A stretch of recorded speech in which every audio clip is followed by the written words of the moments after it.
The ship was already gone, everything he owned, sunk. Beneath the cold water off the coast of Athens, a fortune in purple dye drifted into the dark, and with it, the entire life of a wealthy merchant named Zeno. One moment he was rich, the next, he was nothing. A stranger in a foreign city with no money, no plan, and no idea that this disaster would one day shape the minds of emperors. Here is the strange part. Years later, Zeno would call that shipwreck the best thing that ever happened to him. Not the worst, the best. And the reason why is a mental code so precise that 2,000 years later, generals used it before battle, and modern psychologists are quietly rediscovering it under different names. So the question that should be burning in your mind right now is simple. What did a ruined man learn on the worst day of his life that made him impossible to break? Stay with me, because by the end, you will have it too. Let us go back to that beach. Zeno does not drown himself. He does not curse the gods. He walks soaked and stunned into the city of Athens, and he wanders into a bookshop just to escape his own head. And there, by accident, he hears a man reading aloud from a book about Socrates. Something in those words reaches into his chest and grabs him. He turns to the bookseller and asks a question that will change philosophy forever. Where can I find a man like that? The bookseller points to a philosopher walking past the door, and Zeno follows him. Think about what is happening here. A man has just lost everything. By every normal measure, his life is over, and instead of collapsing, he becomes a student. But not the kind of student you are imagining. Zeno did not want comfort. He did not want someone to tell him it would be okay. He wanted to understand a far more dangerous idea. Why do some people shatter under pressure while others grow calm? Why does the same event destroy one man and awaken another? He spent years chasing that answer, and slowly, painfully, he built a system. 4 steps, a code for the mind. And the first step is the one almost everyone gets wrong, because here is what Zeno realized first. It was not the shipwreck that hurt him. It was something else entirely. And once you see it, you cannot unsee it. Picture the moment the news of the wreck reaches you, the wave of panic, the tightness in the throat, the world tilting. Zeno noticed that all of this happened inside him, not out at sea. The ship sank in the water, but the suffering happened in his mind. And between the event and his reaction, there was a tiny, almost invisible space, a gap, a flicker of a moment where something happened that he had never paid attention to before. In that gap, his mind made a judgment. It said, "This is a catastrophe.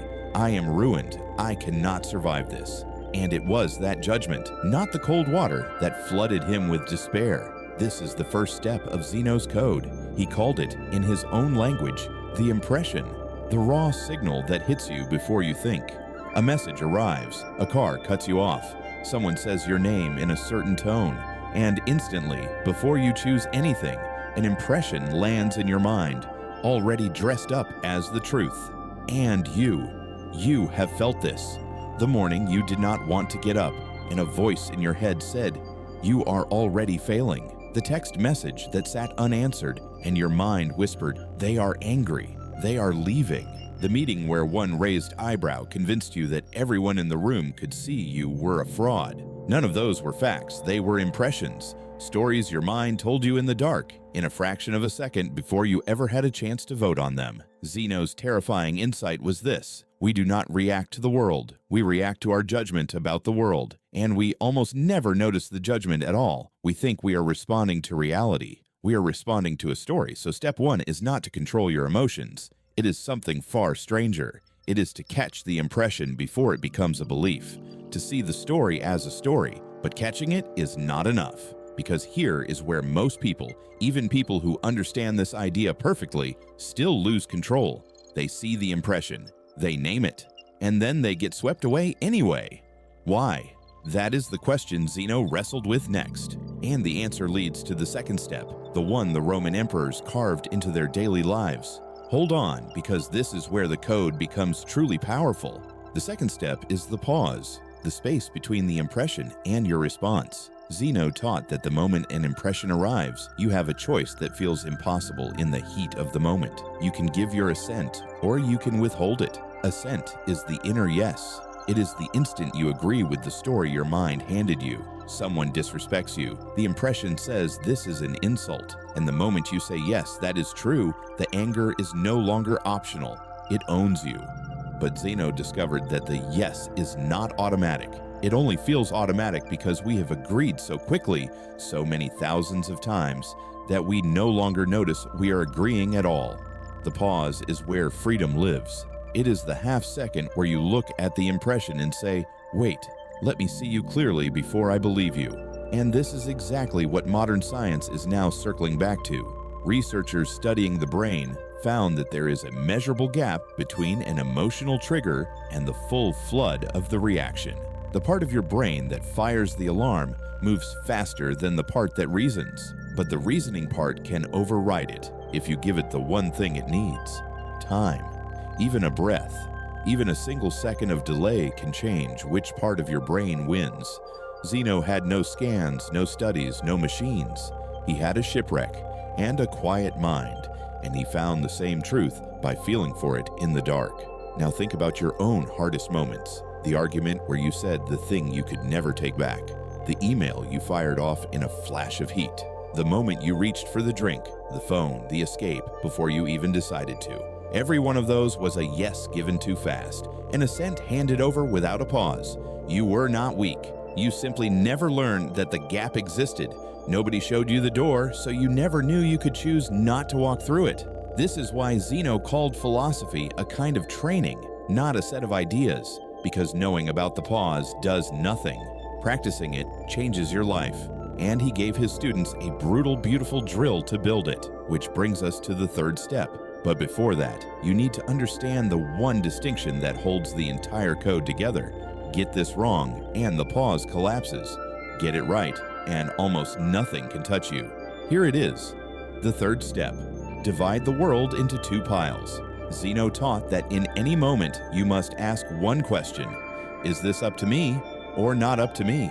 Some things are within your power, your judgment, your choice, your effort, the yes or the no that you give. And some things are simply not. The weather, the past, the traffic, the opinions in someone else's skull, whether the ship sinks. Almost all human suffering, Zeno said, comes from gripping tightly to the things that are not up to us, while ignoring the one thing that is. We try to control the storm and forget to steer the boat. We rage at the message someone sent, which we cannot change, instead of governing our response to it, which is entirely ours. When the ship went down, Zeno could not raise it from the sea. That was not up to him, but how he met the loss, what he built from it, the man he became on that beach. That was his, and no wave could take it. The moment he saw the line between those two piles, the despair lost its grip. The water still rose, but he was no longer underneath it. And this is the resolution to the question I planted at the very beginning. Why did Zeno call the shipwreck the best thing that ever happened to him? Because the loss of everything outside his control forced him to discover the one thing inside it. He had a fine voyage, he later said, when he suffered shipwreck. The disaster did not break him, it revealed him. So here is what you can do tonight, not someday, tonight. When the next impression hits you, and it will, a sting of anxiety, a flash of anger, a wave of dread, run the 4 steps in order. 1. Notice the impression. Say to yourself, this is an impression, not a fact. 2. Pause. Take one slow breath and refuse to give the instant yes. 3. Ask, is this up to me or not up to me? Separate the two piles cleanly. And 4, the final step, act only on what is yours. Place all of your energy on your response and let the rest go like water off the deck of a ship. 4 steps. Impression, pause, divide, act. A code you can carry into any storm. Zeno lost a fortune in the sea and found something no fortune could buy. The discovery that the world cannot reach the part of you that chooses, that between everything that happens to you and everything you become, there is a gap, and in that gap, you are free. The storms in your life are not going to stop, but starting tonight, you no longer have to be standing where they land. If this reached something in you, stay close. There is far more of this ancient code still to uncover, and the next piece may be the one you needed most.